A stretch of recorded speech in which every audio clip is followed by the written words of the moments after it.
So we're going to go Rio, 3 of us.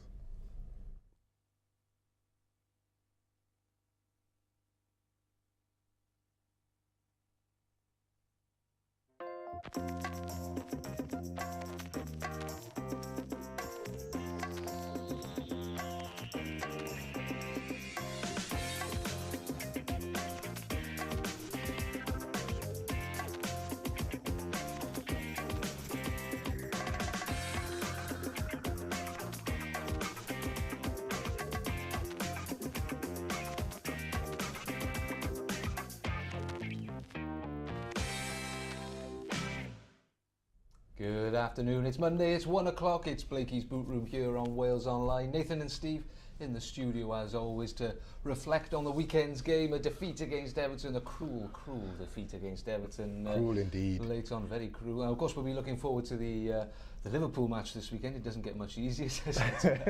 Plenty of issues around that as well, with planned protests and things which we'll come on to in due course. Let's deal with the Everton game, Blakey. Oh, it's a terrible old game. It was a kick in the guts. It was, I have to say. I was at home because I didn't fancy travelling in the 500. In the Fiat 500? Yeah, it was just a bit too long Terry for Phillips me. mobile. Yeah, all hunched up in the back. I couldn't do it for 3 hours. But like when we let you out, like releasing you out. Yeah. Come on, Blakey. Out you go. Out you go. But watching it on the video print, like, and then. The video, you're showing your age there, you'll tell. With Sky, and I think it was Paul Merson, I think, was commentating on our game. And then he just, with literally injury time's gone up, and I just had this feeling, I don't know why. It always happens. Because you're supporting Cardiff City. It always happens, and then, Ray! Oh, Jeff Snelling says, there's a goal. So you said there's a goal at Goodison Park, and you didn't think, great, Cardiff are going to win it. You just knew which way is it gone. I think it's gone the way of the home side, and that was it. It's even worse. Yeah, it was disappointing, but at the same time, it was. I suppose it was unfortunate the result, but the way we're playing is, you have to say, is probably well. Encouraging, let's say that.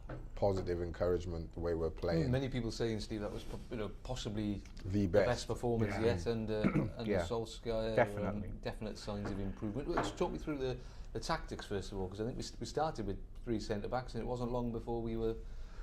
Yeah, he brought I mean, Ben Turner was injured, so Juan Cala came in, who had a fabulous game, and Kolka and Theophile. To start with, came in, and I didn't know he could play centre-half. I don't think he knew he could play centre-half, but there he was.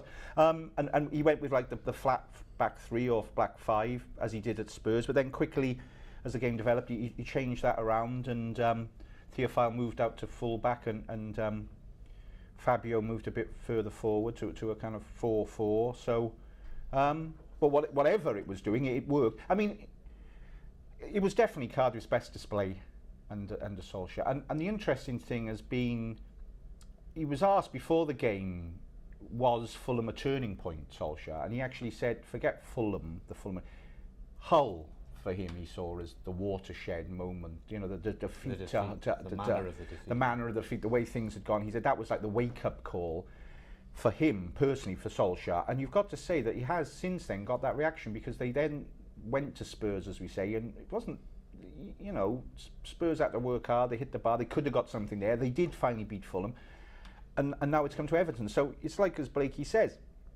your first instinct was, oh my goodness, what a disaster, this is a calamity, and it is in a way, because Cardiff are desperate for the points. But, as I think a few people have pointed out, looking at it a bit less emotionally on a Monday, if you want to look for positives, there's plenty in there to go ahead with now. Particularly, you say they're playing as well as they played under Solskjaer. The other thing for me is they look like they've got a bit of passion about them now. I was the first guy. I'm one of those guys who you know, people don't display passion. I get all irate and I'm all like that. And after the whole game, I was as critical as anyone. Well, to me, they look like now I think, as we said, if they are to go down, they're going to go down all guns blazing. That's the most you can ask from them, I think, at this point. So jelly takes some time to set, doesn't it? Sometimes. Is that one of your famous sayings? No, it's just a new one. Have you just coined that? Yeah, I've just come up with you that. heard it here first. Jelly. It takes time to set. It sounds cooler when Blakey says it. Yeah, you know. It doesn't work. Yeah. Otherwise, and as it's setting, you can always expect a bit of a wobble. Enough jelly jokes for now. Enough jelly jokes. The Swans, the Jack Stucks, we're looking to them to do you a favour, and they go and produce. Well, I mean, but the flip side of that, which you're probably about to say, is they're now very much in it because their next 2 games are away to Everton and away to Arsenal, I believe. So they things are good. I would say personally, I'd say our season starts big time against West Brom. We've got a run of games after that where you can't even think of anything other than at least out of the 4 or 5 games after the Liverpool game, you've got to be picking up 4 wins, not 3 and 2 draws, 4 wins. Simple as that, because you're just going to run out of games otherwise. And Swansea, themselves, they if they don't pick up 3 points in the next 2 games, teams like ourselves or Sunderland or Crystal Palace, West Brom pick up wins, they could all of a sudden find themselves right in amongst it. With the biggest thing for me is with an inexperienced manager as well. They've got a manager who's gone in there, probably didn't play for about a year before he got the job. And whilst I think you get the uplift straight away, longevity wise, I think as players who have played at the highest level, there are going to be some questions in the dressing room. Once he's a young lad, tactically he's not going to be as aware and astute as what he could or should be. So once you get on a run of losses under the new regime, which is so inexperienced, I would say they got to be careful as well. 1 or 2 more defeats for them, and they could find themselves in a spot of the old mischief. Well, it's good for Cardiff that it's. It's great. I think it's great. Contracting in, isn't it? I think it's good. It wasn't good that West Brom won, but Palace picking up a point, but a point to us would have been so vital. But I know.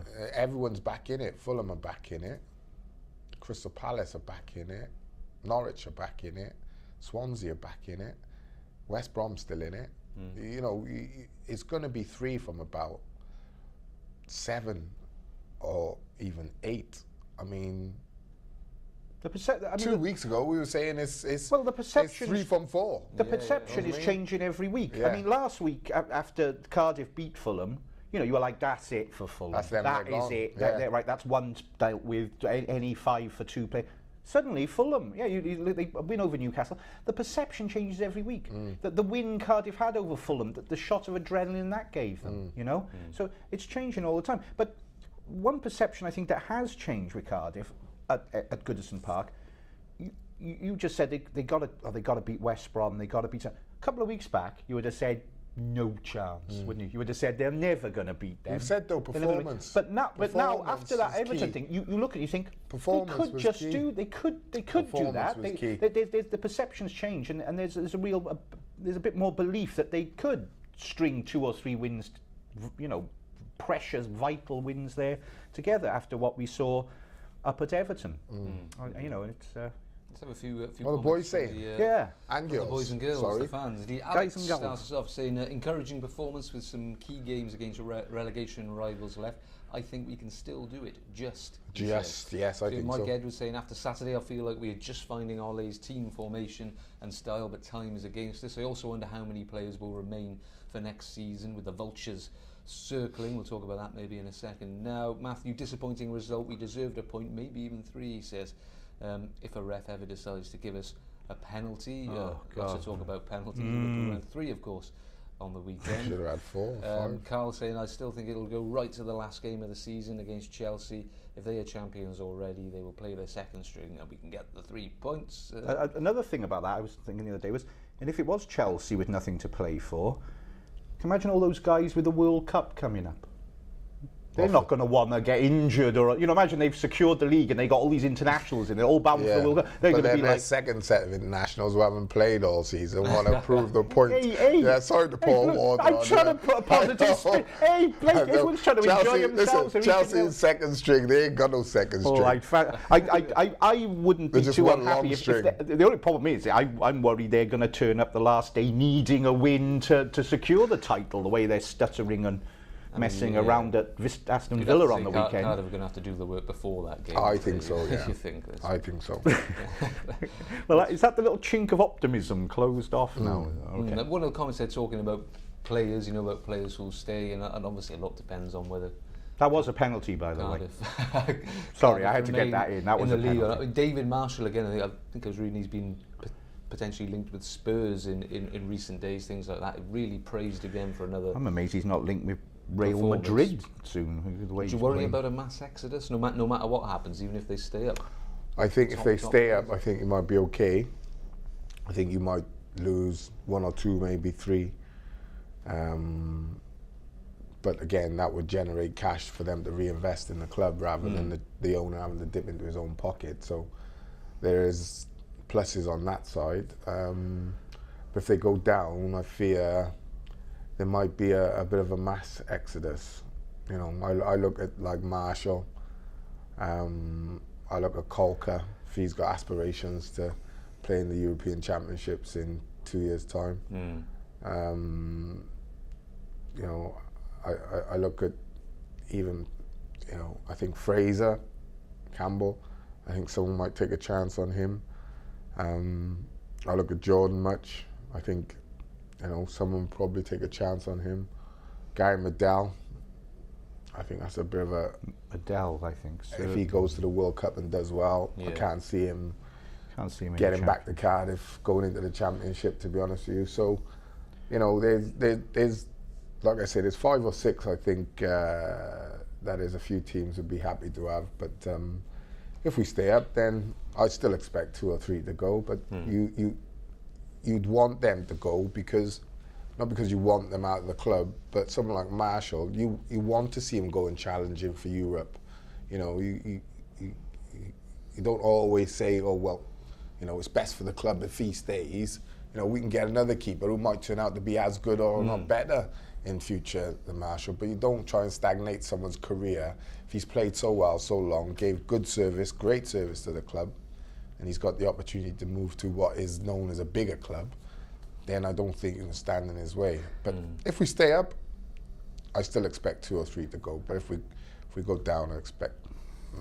I think Marshall would have to be a bit careful, I think, that he doesn't end up going he's number 1 now, isn't he? And being on the bench. And ending up and being behind somebody, that's all. But there's no guarantees. There's no guarantees with football. No. I think that's something that only people outside of football worry about. If you're wanted by, say, Man United came in for him for next season, he knows he's going to go and he's got a challenge to take the shirt off De Gea. That's the way it goes. There's no De Gea's not guaranteed. He's not set in stone. You know what I mean? And that's what you got to relish. If Marshall went in and was on fire in training, got the first shirt in a pre-season game, and then went on from there, you don't look and think, oh, I wouldn't sign for them because I'm going to be number 2. You go and say, well, I'm going to sign for them because I've got an equal opportunity to be number 1. Yeah. Was anyone coming for New Nino, do you think? Is it possible? How much? Love, we're selling the house. Take a check. No, I don't know. He's a possible. I think he's another one. I think he's another one who, if you look at the likes of, I think the teams who stay up and are trying to strengthen, whoever they are, I think, those are the first kind of candidates who come in for people like Noon. And then those teams who come up from the Championship, your Leicesters, if they do it, and Burnleys and people like that, and QPRs, they look to strengthen as well. And they always look to strengthen from the teams that either get relegated. I kind of thought, I was looking at it and I was dreaming, well, not dreaming, but just daydreaming. And I thought, if Cardiff went down, when I saw them at Goodison Park, I thought, wow, they stormed back up in the Championship with record points. I was kind of like imagining something that's happening. Do you know what I mean? When you're imagining something that's happening along. It's difficult, mate. I've been relegated 4 or 5 times, and it is. People say, "Oh yeah, you got relegated 4 or 5 times." Yeah, okay, but you know, I got 4 or 5 promotions to bounce back. I think Tough. I think Sheffield United, we never. But again, I put that down to I'd only just joined, and I put it down to people expecting us to, and players ourselves, you know, me included. I'd only been there a couple of months, but you just think the quality players around us, of course we'll go straight back up. You get in the Championship, mate, and it's a different kettle of fish. But then Bolton, we've done it. Blackburn have done it. Wolves joined them and done it. Done it twice at Bolton, so it can, you know, it's... Let's not get too negative. Yeah, we're talking about coming back up. We haven't even gone down yet. I was just saying it's a difficult thing to do. What about the manager? Forget players for a minute. What about the manager? Because obviously Solskjaer today saying, I will stay with the club no matter what. I'm 100% loyal, committed. Yeah. Which you would expect, I suppose. Yeah. Is that good news for Cardiff fans? Will Cardiff That's nothing. fans pick up their paper and go, that's good. That's It's good neither news, here or nor will they be there. like- Or will they be like, well, hang on a minute. It's neither here nor let's see what happens. it's neither here nor there, exactly, because, you know, if we get relegated, some fans will just say he's too inexperienced, and, you know, there's the Championship is probably harder to get out of than to stay in the Premiership. If truth be told, you know, do it you know depends what I mean? what kind of Are backing. you the suggesting that if Cardiff were to go down, in your opinion, would Solskjaer be the type of manager you would want to bring them back up? In the Championship, I would probably sacrifice a season to say yes, you know, win, lose or draw. Have a run at it, yeah, have a go at it. I think because if he's successful, what you got to think to yourself, like I say, longevity. If he's successful, you've probably got him for another 2 or 3 seasons. Then you're going into the Premiership with someone who's got the experience of 2 years ago and knows his team inside out, knows his club, knows his owner. But with Mr. Tan, you know, if you upset him after 6 or 7 games, it's okay saying I'll be here all next season, but you know that can be quickly cut on the head. So it's all about results, mate. It's a results-driven business, simple as that. It's okay predicting you're going to be here in a year's time, but if you haven't got the results, if we get relegated, you know, who knows? Indeed. Okay, let's have a few more comments then. Plenty of mixed bag. Some people really positive. Some people saying, you know, it's too late. Whatever you think about it. Read the positive ones, John. Okay, we need fine. some Let's take positivity. those positive. And Dave's saying, I for one don't think it would be the end of the world if we get relegated. Did anyone really think that we wouldn't be in this sort of position? Yeah, for real. When we come up, Just if we stay up next season, it'll be no different again. Just another battle for survival. Dusky saying, we need goals, we need passion. Robert Earnshaw is now a free agent. There's a bit of a left field one for you. Your mate Ernie. I like Ernie. I don't know really if I like want him up Ernie. front for Cardiff right now. He's a great guy, great How old record, is Ernie now? great goal scorer, but As old as Blakey. I was going to say he's getting on a bit. Might as well get Blakey out there. He's got to be in his mid St. 30s, like John's Blakey. ambulance roll me out, carry you out. Stretcher. He's been moaning about his calves because he did a bit of gardening. Did he? Hamstrings, John, hamstrings. He was lifted, mate, lifted. Got injured racing. Should have seen the tree I was lifted. It was like, Oh yeah, it was about that big. Bonsai. I said you've got a big garden. Have you said only the 4 acres? Oh, come on now. Farmer Blakey. Yeah. Well, I've called him before. He said I've been out on the tractor. I was like, crikey. Oh, you got one of those What's jobs. going- Werther's original. I don't know what's going on at Blakey. It's the stately home of Nathan Blake. I don't know what. Dear. Can I borrow some? Can I borrow a tenner later, I Blake? thought you were going to ask me for some topsoil or something. I don't want some topsoil. Some cash will do. I thought you were going to say topsoil or manure or something. I was going to say, That's all right, I'll have come a on. word of whatever. I didn't think ever you'd be a landowner. Okay, let's go back to football. Yes, right. Let's Yes, go back to yes. football. I mean, What are the viewers or people saying? I was going to move us on to Liverpool. I mean, the informed side in any league. Do you know, I'm never an I mean, advocate of it, but this is probably one occasion where I would say chuck 10 men behind the ball and just try and get a point.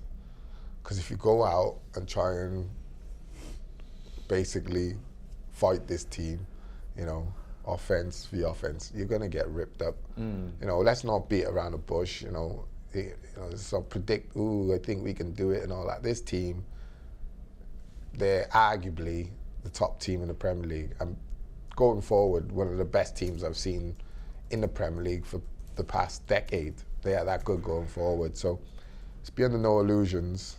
This is one of those occasions where you have to pay homage, pay respect to your opponent and just say, look, if we can get away with a point at home, let's try and frustrate them to death.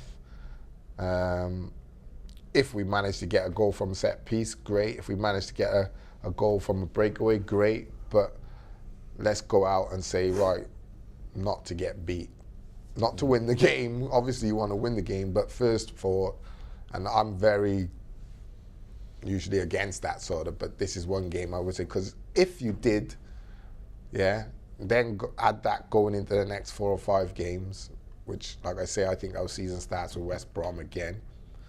If you got a point from Liverpool, just simply by all the paper talk, what the encouragement, what the papers would be saying, what the media and everything, this team has just gone to Old Trafford, title contenders, bang. They've been stopped in their tracks at Cardiff City. Cardiff have got to take a lot of positivity from it, and so on and so forth. Momentum, John, momentum. Well, here's Matthew's response to that. He says, putting 10 men behind the ball will get you ripped up. They have a good attack, but an average defence. Skirtle is there for the taking. So he disagrees with that. Yeah, but what you got to understand is, you're talking one player, Skirtle.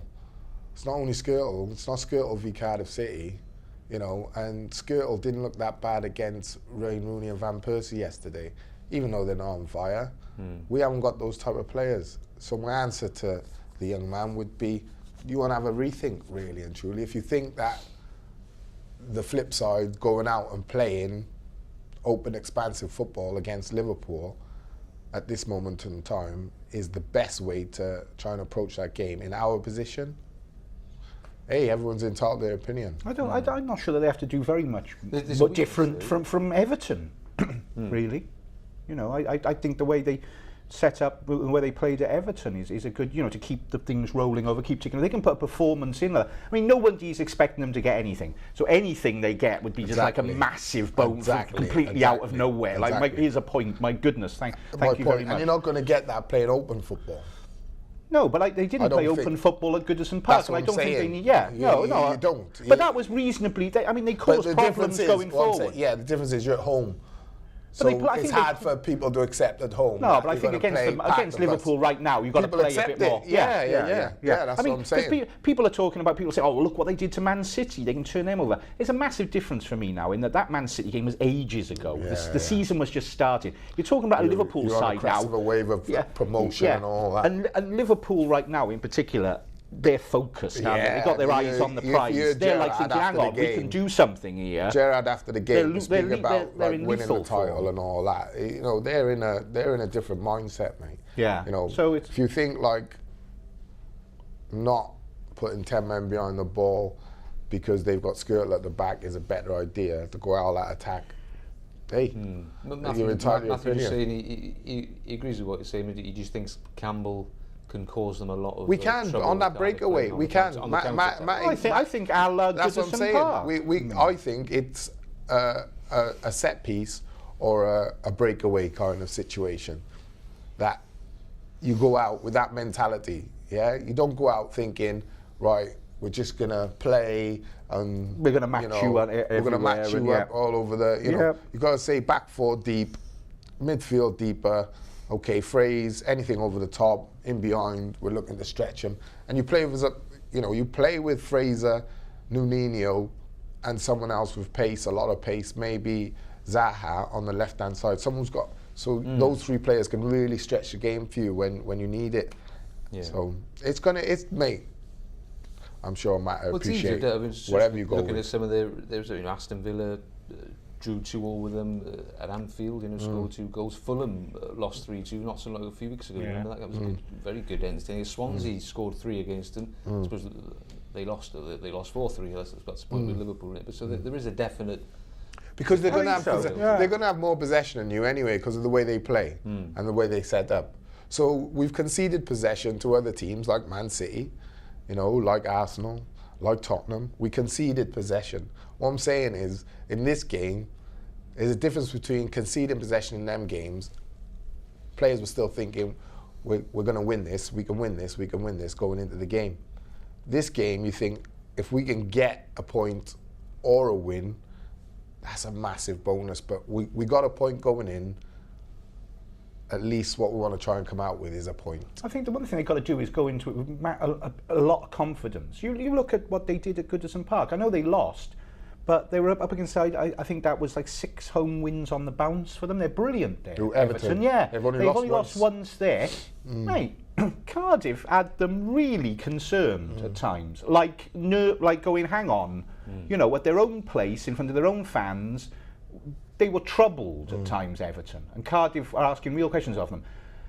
They've got to take massive heart from that. I'm not saying they're going to go and beat Liverpool. The odds are massively against it. But they can. I think they can go into it really confident without being gung-ho, as Blakey said. You don't go in there going, right, here we go, let's steamroll Liverpool now. But they can go in with real confidence, I think. And they should. If they come up with a plan, yeah. When I say stick 10 men behind the ball, Solskjaer will definitely have a plan. He's a man with lots of plans. You stick 10 men behind the ball, but you have a plan of how you're going to counter. Do you know what I mean? And that's my argument, is the pace.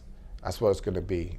You know, Bella's probably not as quick as what it used to be, but that sort of pace on the left, Nuninho, Chicory and pace on the right, Fraser with pace up the middle, and you work to a pattern of play. What was Bellamy rested last weekend with Liverpool in mind? With this match, well, we'll find out soon. A few comments there. Steve saying, I can't see us getting anything out of this. Parking the bus is the only option, he said. Once we start to attack Suarez, Sterling, Sturridge, etc., we'll have a field day. A few others, Wayne, a bit more positive. The last time Liverpool beat Man United, they ended up drawing against the Jacks the next game, so why can't we draw against them? Some suggestions on team selection. Dave saying Whittingham needs to be involved, as we'll only be getting chances from set pieces. He's their best set piece taker. Sam, similar. It was nice to see Witts back on the weekend, it was providing nice to see the goal him back, against actually. Everton. Well, maybe he could help us the assist. With more along that way. Darren saying play Kenwyne Jones against Liverpool. He's got a very good record against them, good scoring record. She is great, isn't it? Everyone's got their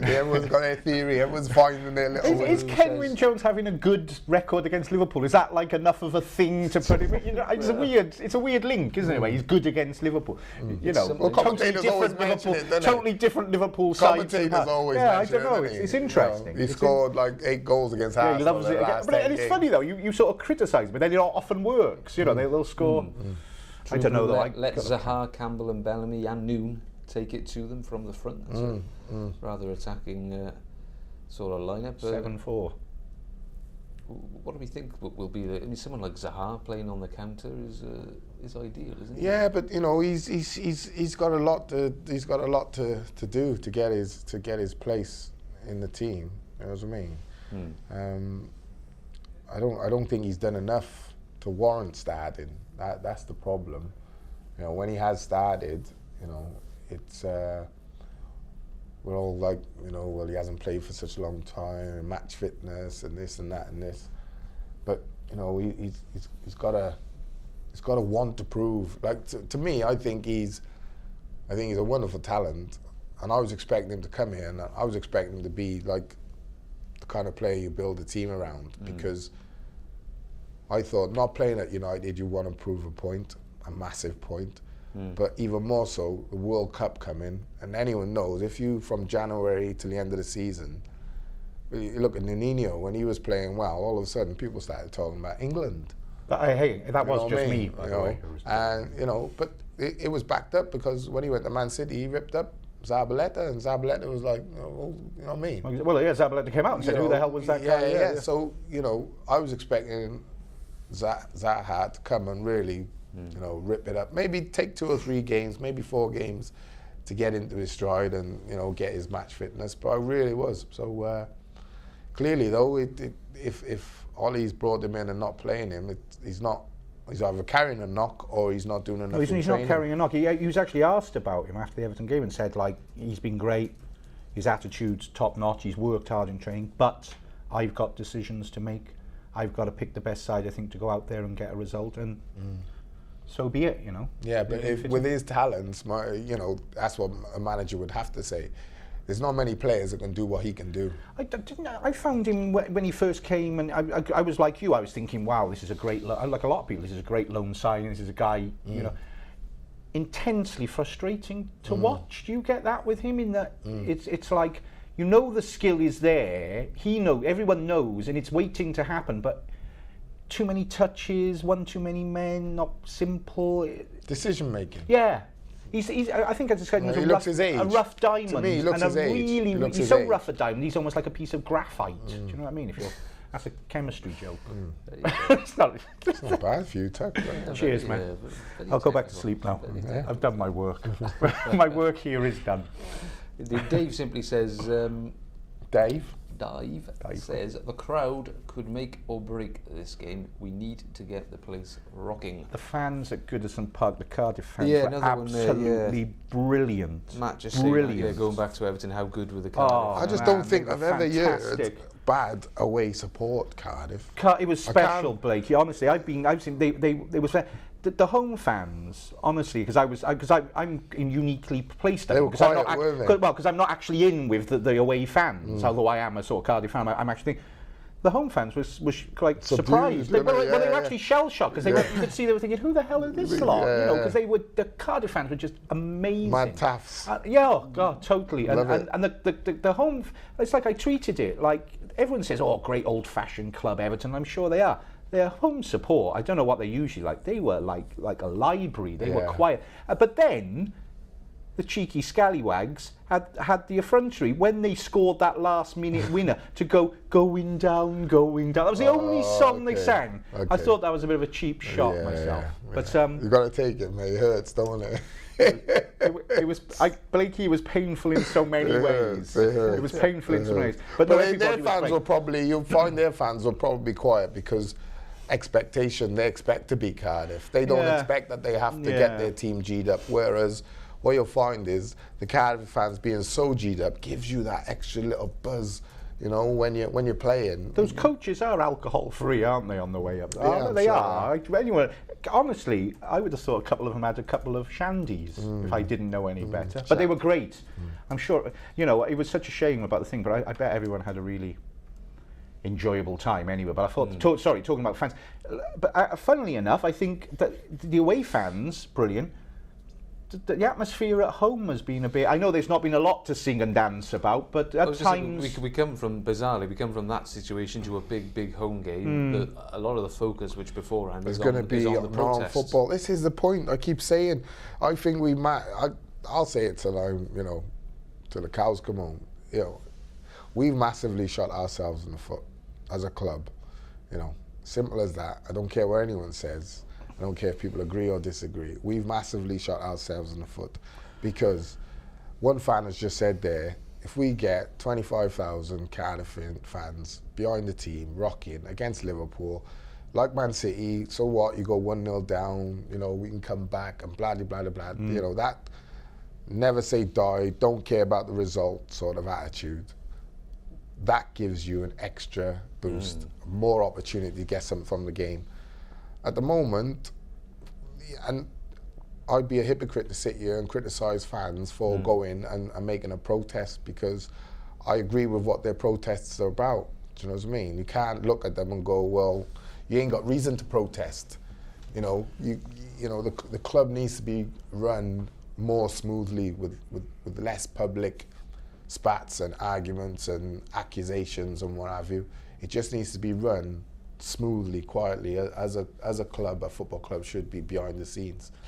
And it's again, it's disappointing that the focus is not going to be totally up on, you know, watching. I'm just looking at the details here. I mean, the protest meets at 2 p.m. march down Sloper Road to Cardiff City Stadium. 2:20, sing pro-blue songs outside the stadium. 2:35, enter the stadium and raise blue scarves while Men of Harlech is played, and then 19 minutes and 27 seconds into the game, more raising of scarves and singing of pro-blue songs. So it's well organised, and it's going to be a big feature of the day, isn't it? I mean, I think, you know, it's good to see people coming together, various factions maybe coming together, and everybody supporting it. Maybe that's what it needs.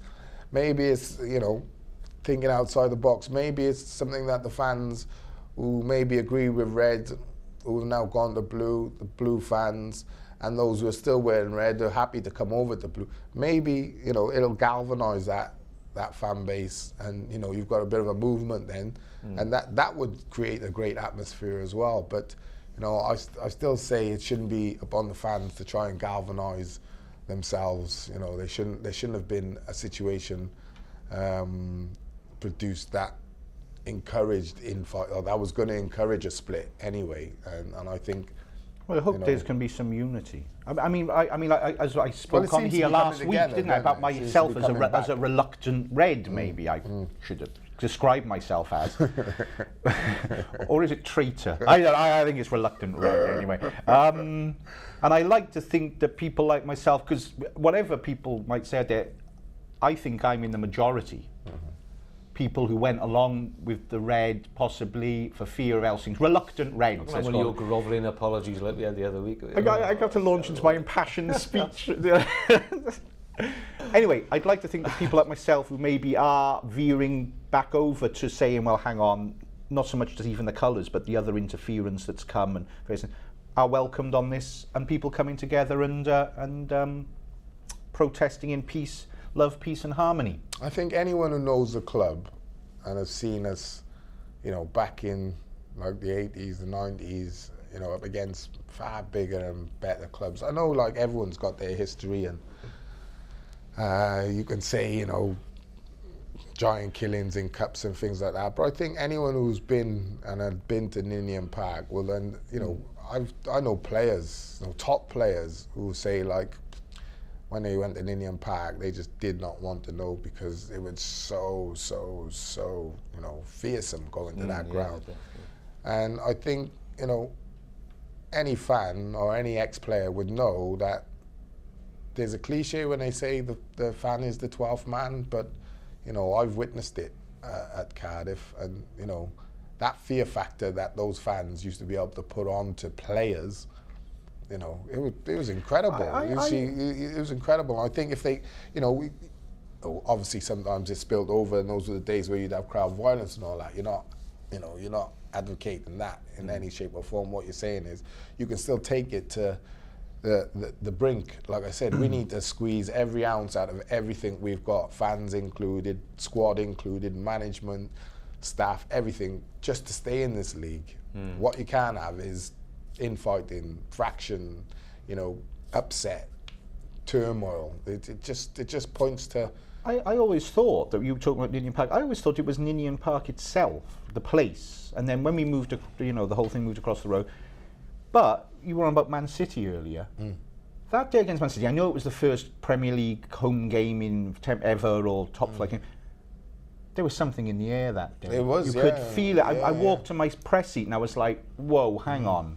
And I'd actually always thought, you'll never get anything like Ninian Park in here for somebody. I thought it was the actual nuts and bolts of the place. I thought it was happy. But I suddenly realised it was the people.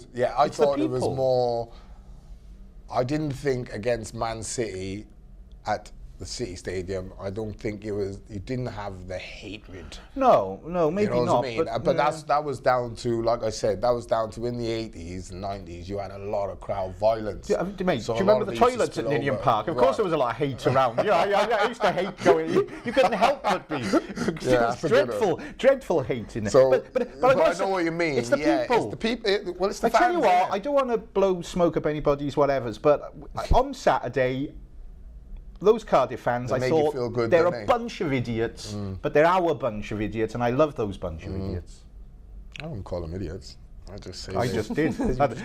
Nobody come and hunt me down. I did say I liked them. Yeah, well, I guess so. Well, I'll tell you what, this sums it up. I'm going to read you a stream of comments that we just had. Let's go. Which perhaps sums up what we were talking about here. Alex just saying, I cannot wait to be at the protest. Time for the 90% to show Tan he is wrong. Those who say protesting is affecting the team need to look at Hull, where they protest while the club looks to be relatively safe. Good point. Dave says, stuff the protest. We need to concentrate on the game. Another one, Matthew, I would rather support the club and leave the Tan business until we are safe.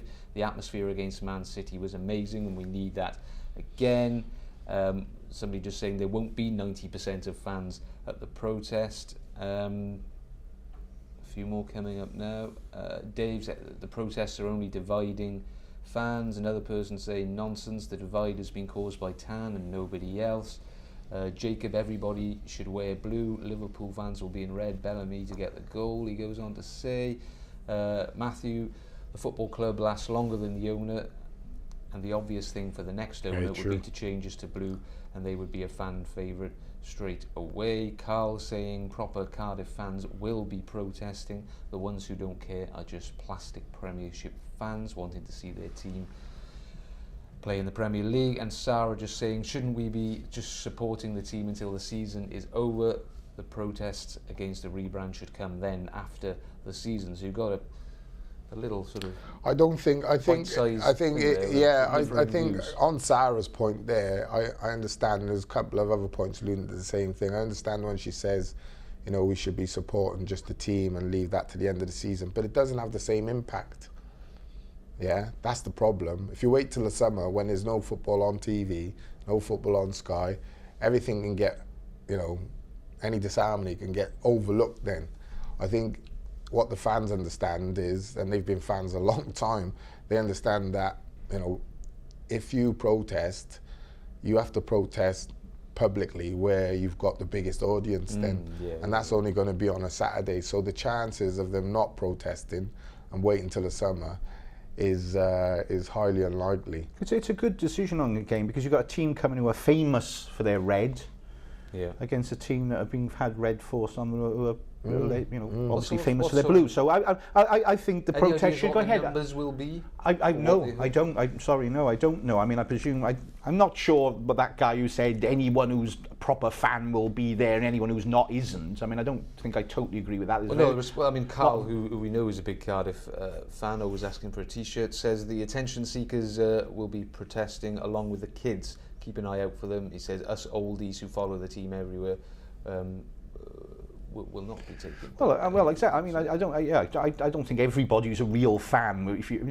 I mean, look, we're already. It's like we're splitting people apart again already. You're not there. You're not a fan. You're not there. Let's forget. If you want to go and let's have a bit of decorum on the whole thing. If you want to go and protest, I don't see any problem with peacefully going along and protesting. I don't think it'll have a big impact on the pitch with the players.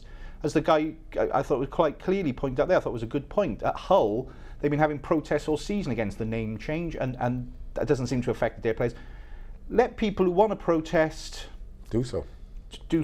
If you want to wear a red hat and a red suit and you love it being red, do that as well, man. Whatever. But so when you see Tux walking down in red suit and red hat, just red rose head. just kick his head with in. A blue football. No, but I mean, I think the majority. I think there's some figures coming out from the trust themselves that show that the vast majority of fans want a return to blue. I've said that before. Everybody knows that. There's virtually surely no one who wants anything. So if fans want to protest, that fine, peaceful manner, all together, it's a good idea. It has even my support. I would say even for those fans who the gentleman just said, you know, he's not going to go because he wants to focus on being a fan of the game.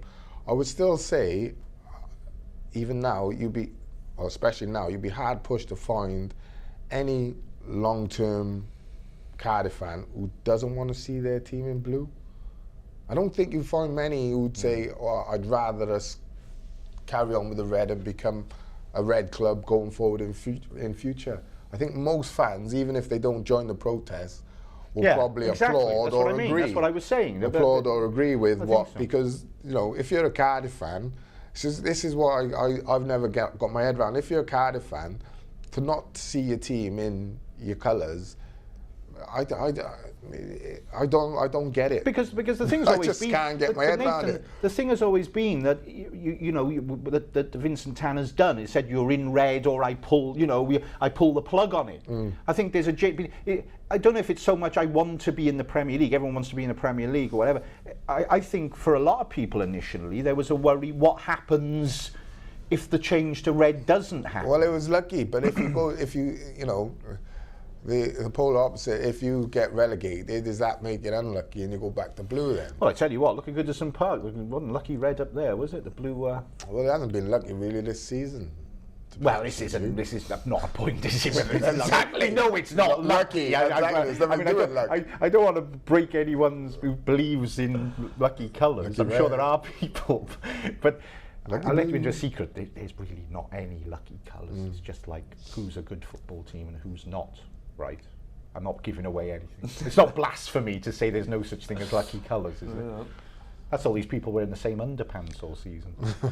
It's like you two in the same t-shirts all season. Same t-shirt. Confirm. I wear the same underpants. I've not only been because washed on a single occasion since the. These shirts are going to be presenting the show next week. My wife's washed them twice. I'll have you know. Has she? Yeah. Did she? Oh, I didn't know that. You actually commented how nice yours smelled for a change. I thought that was just my sweat. I thought my sweat smelled like lavender. We don't want to talk about my sweat. No, go for the protest. I don't think people should really be arguing against it. It's a good thing. Yeah, it's a bit of solidarity at last, maybe. Lots and lots of comments. Shame to say, people actually turning on each other a little bit on here. You know. Come on, give us an example then. Well, people taking offence to to the whole plastic reference just because they're not going to be protesting, they don't care. Well, I can understand. Do you know what it is? I think it's those in blue are so hurt, and I'm not saying those who wear red aren't hurt, but clearly to wear red you wouldn't be as hurt as someone who's adamant I'm not going to wear it.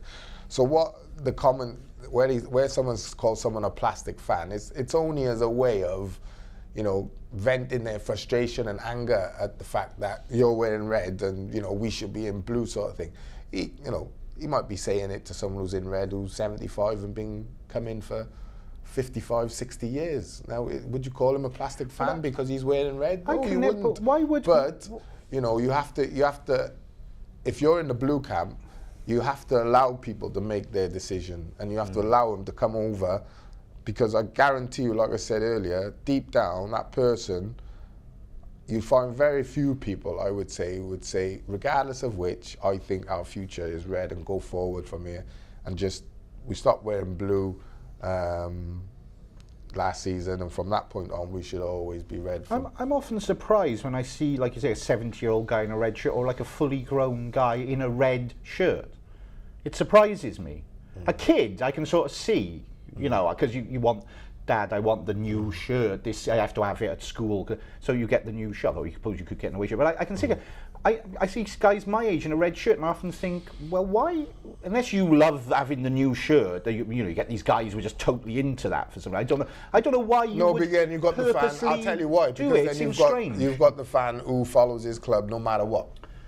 But if we're arguing, what he's saying is, I follow my club 100% regardless. Right, okay. Yeah? Now those people, they're not plastic fans or anything.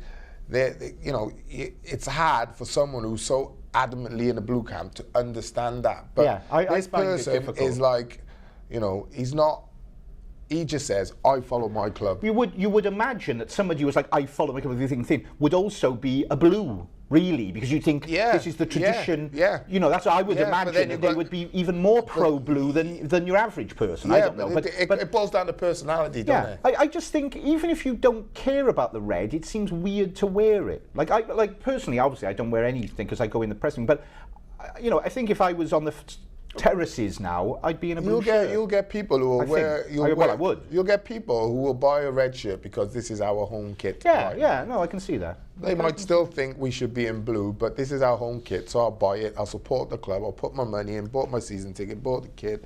My kids got the kit. I support the club.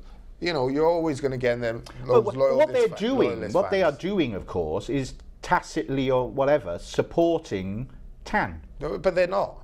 They are in a way, though. They're not. They're supporting into the red. Well, you could say that, but I know one or two people who wear red, and they'll tell me it's not because we support tan. It's not because we like the red kit or we should be in blue, but that's the kit. That's the home strip. I bought the home strip. I bought the red. Wear red. Right. Okay. So it's. Are they not thought they might get an away kit, a blue one? No. I don't know. I just think. I hate it when I see the fans in on each other. Oh, I can't stand it. I said all along, the worst thing that Vincent Tanner's done is turn fan on fan, and that is that's worse than, I know it's a result of changing the colour, but that is worse than changing the colour. That has been the most despicable act of all. Totally. Okay, plenty of comments on that. Someone just saying to ask you two. Us two? Ask you two. Ask Blake and Tux. Does it feel like Cardiff City when you watch them? No. To me, it doesn't. It's strange. It took me about 8 games, I think. I think a few times I'd walk into the stadium, and like last season as well. Yeah. And I'd sit down and I'd be thinking, this is 20 minutes after the game like, started. Thinking, and I think, oh my God, we're in red. That's not us. Really, literally, you just think, well, you know, to me, it just doesn't seem. I find it hard. I find it hard to look at. No, but I find it hard to because I'm like I said when I was doing my emotional appeal a couple of weeks ago, and I said I'm a reporter, like working there, doing that now. I meet the player, I know everybody, and I know everyone at the club, and so it does feel like Cardiff to me. It does, because I don't know, I can't explain it, because I know I know them a bit, and so I see sort of, I don't know them really well, but like Jordan Much, I think that's Jordan Much. I think if you looked over the last like 7 or 8 years, I think like moving to a new stadium, everything felt new, and it takes a couple of years for that to embed. Then by the time you started to think, right, this is our home, and then bang, you got a new kit colour, boom, new badge, boom. And it just, to me, it was, I don't know, it just happened, it happened too quick. It all happened, it all happened so fast. I tell you what, I hope doesn't happen is changing the seats to red in there. You know, that will really, the press seats are already red. Well, it's a no-brainer, isn't it? I mean, if that's the club's colour, the seats go red, then. So this new stand is going to. Oh man, I don't know us. I'm really. So no, to answer the gentleman's question, it does always seem strange to me. It does feel to me like Cardiff, but maybe that's just me. I don't know. I get a better feeling than where did we play away in blue a couple of weeks ago? Oh, I can't remember. Somewhere. Probably lost. Was you at the game? I was there. I just, you know, what fans singing and, you know, Bluebirds and. I'm interested in the people. The people make the club, in a way. And if the people are unhappy, which they are with the blue, then the blue with the red, then the red should change. People make the club all the way. It's all about the people to me. I mean, I hate to see teams come and go, managers come and go, chairmen come and go. Fans don't support Arsenal today and Cardiff tomorrow. Wrexham next week, and you know. I don't know. I know a few people like that who might actually, but it's another story. That's probably what you all read. It's another story. Indeed. No, right. Well, it's always an interesting one. Somebody just said, what is it? 2 years on, and we're still talking about it. Still probably the most commented topic. I think it's good that we're still talking about it and arguing about it, because it means it hasn't been accepted and it'll never be accepted. And if somebody suddenly mentioned, oh God, yeah, remember the red change of kit? Oh, right. That would be a bad thing. The fact that we're still arguing and talking about it means that it seems to be. It seems to be. It's getting stronger again. Yeah. You know, whereas like a year ago, you probably had like Tux was saying he was in the whatever majority. I would say now they'd be well into the minority. You know what I mean? Reluctant majority. You know, I think. I always say the reluctant Reds, us reluctant Reds were the majority, still are the majority. I think for as long as we're red, you'll have protests. I think the people who are wearing the red shirts are really, like well you said, it are reluctant Reds. They may be wearing the red shirt, they prefer it to be blue though. So for as long as there's red kit at the club as your first colour, there will be disharmony. There will be. Let's face it, one day they'll be wearing blue again, but let's just hope it's not on like Roath Park or something. Very nice time, Roath Park. I like Roath Park. Yeah, it's good. It's good. All right, then coming towards the end, we'll edge towards predictions. We've talked about Liverpool, about how you stop them, what your tactics might be. What are your thoughts then? Can you stick your neck out and say? I would say. A point. Or remember in school you used to do that 3-legged race. I would say you tie Suarez and Sturridge's boots together, make them play. They might score double in that kind of. Yeah. Wasn't that like Billy the Fish in Viz? That like Siamese twins playing or something up front. They were lethal. Those guys. I don't think we'll win the game. As simple as that. You know, if we do get one of those freakish results and manage to, you know, Liverpool hit the bar, post everything, Marshall pull off 6-7 great saves, and we get a set piece and win one, or we get a breakaway and nick one, you know, it can happen. I'm not saying it can't. It can. I've seen it plenty of times. You know, I don't think anyone expected Chelsea to go to Villa in a week and get done, but they did. So if we can pull off one of them kind of results, great. If we don't, try and pick the point up, mate. You know, try and come out with what you went in with, and just, like I said, put 10 men behind the ball, pace across your top three, and have a plan of how you're going to counter-attack, and set pieces have to be, you know, bang on. Important to come out with some sort of momentum going into those games against West Well, that's Brom, what you Crystal want, Palace, is to keep it. Southampton, Stoke, Sunderland. They're the next fixtures. Yes, that's what you want. The good things at Everton. The very The good worst, thing- you've got to give them a scare. Yeah. Yeah, You've got to be on match of the day and them saying, you know, like, well, you know, they were pushed all If the it's like way. a 4 or and 5 blah, blah, nil blah. zip in, then, you know, like you say, momentum going into the West Brom game with West Brom winning on Saturday isn't going to be great. Okay, then. Scoreline? 2-1 Cardiff. The problem is, if I say it on here Sooner or now, later, it's got to happen though. I watched the got a film good once. feeling- I I watched got the a film good once where feeling someone about said put a bet on a horse, and it was like the guy said it's a donkey, and then the guy said, yeah, but one day the donkey has to win. not in the Grand National, it doesn't, mate. It wasn't the Grand National though. Was this really a film, or was this like your real life in the betting shop? You're getting confused. No, I don't bet. I don't know how to, but you know that is sooner or later. You know, you see it with the Chelsea. All right. Well, result. I've said 2-1 Cardiff, right? What I think we'll go What do you know? 1-1. Wow. Nobody down for Start with the problem draw, if I finish say with a draw. 2-1 Cardiff is I got to say 2. I can't change my mind in the middle of the. I always like to change it in the middle of the week when I. What I'm hoping is Brendan Rodgers kind of overlooks us and rests a Suarez or a Sturridge. Yeah. He's not. And he's tries not to gonna bring do that, tries is to he? bring one of them on last 20 minutes or both of them last. I'm hoping like that he that. kind of shows us, you know, a Disrespect. bit of disrespect and thinks Doesn't I can seem get away Rodgers' with. his style, though, does it? I don't. Think Not when mate, I'm clutching at straws here. Well, at least you're honest enough to admit it. I am clutching because at the end of the day, they're going for the title. They're going to put out their strongest team every game. They've got no cup games. They've got no Champions League. They've got no UEFA Cup. They got nothing to worry about. They've got 7 games left, and they can just go for the title. Chelsea, Man City, all the rest of And them. that's why we'll only win 2-1. That's why. Oh, I don't know. I just want a bit of optimism. I think we should take it forward, and I thought that was a good. Yeah, as I say, that Everton game gave me real hope because Everton, man, they fancy. You know, they keep thinking, oh, they might champions. You know, Martinez has been saying that Europa, but you know, it was at their place. We always play better away from home. Not this season, we haven't, mate. Not really. What, one away win. So you say, do you still think just to finish 4 wins will be enough? Yeah.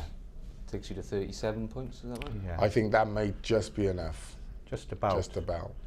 And to finish, when we chucking out, like, does anyone want to sponsor us to go to Rio? Oh, this is Blakey's idea. Yeah. I leave that one to you. We want to take the Bootroom to Rio.